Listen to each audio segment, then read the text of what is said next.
Hello people. I'm actually going to do a little bit of a different video today in that I'm going to go ahead and teach you a little aspect of culture with deaf people. So my rationale is if you're going to borrow their language and use it for fun, might as well learn about their culture while you're at it, right? So that being said, I'm going to teach you a couple of things. Don't mind me if I look down, I'm looking at my notes, okay?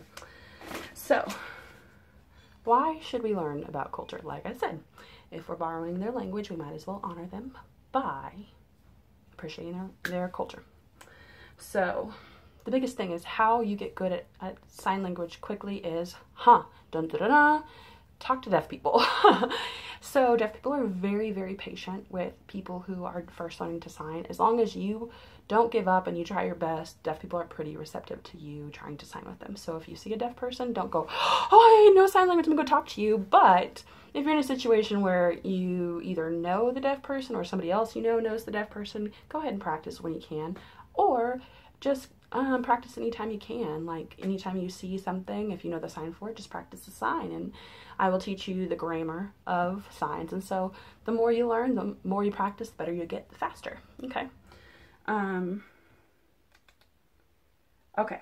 So one thing that I get, one question I get a lot is sign language universal? It is not. Sign language is not universal.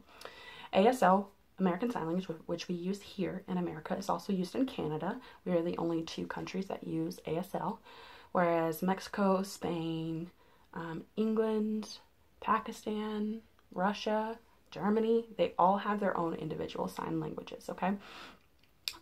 So just be clear, if you learn ASL, it doesn't mean you can talk to any deaf person around the world. It'll make it a little bit easier to kind of function in the world in terms of learning to communicate with other deaf people, but it doesn't mean that all deaf people know the same ASL.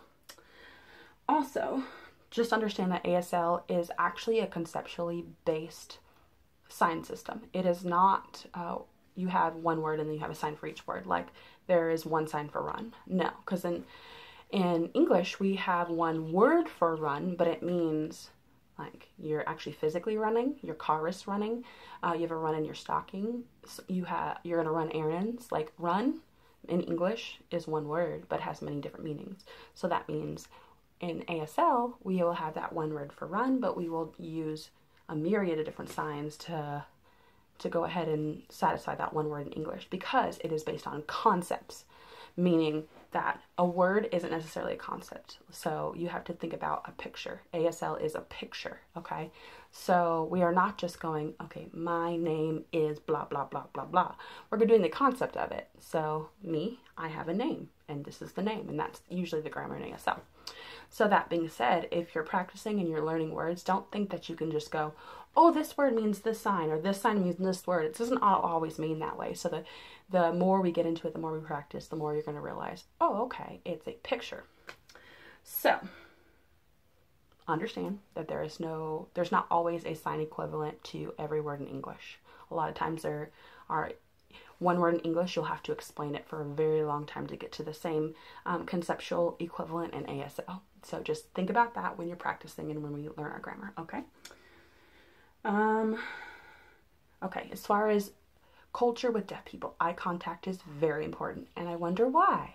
Because if you're not looking at me, you can't hear me talk. So eye contact is very important. Looking at the deaf person is very important. So when you break eye contact, that means you're interrupting them legitimately. So when you're signing and they're signing, try not to look around. I know in American culture, we typically talk just like this, and we're just like looking all around, whatever. So if you're talking to a deaf person, make sure you're looking at them. Understand that 2/3 of the whole entire message that we sign in sign language is on the face. That means facial expressions and body language and all of that are very important to the message. So if you're looking around where you're talking to a deaf person, they're going to miss half of the message. So 2/3 of the message is on the face. The remaining 1/3 is on your hands with signs. Signs are essentially supplementary. So just be mindful of that. So if you're signing like this, you're basically talking just like this, and it's extremely boring to a deaf person.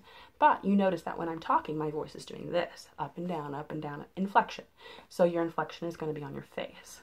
So it's important, eye contact and facial expression.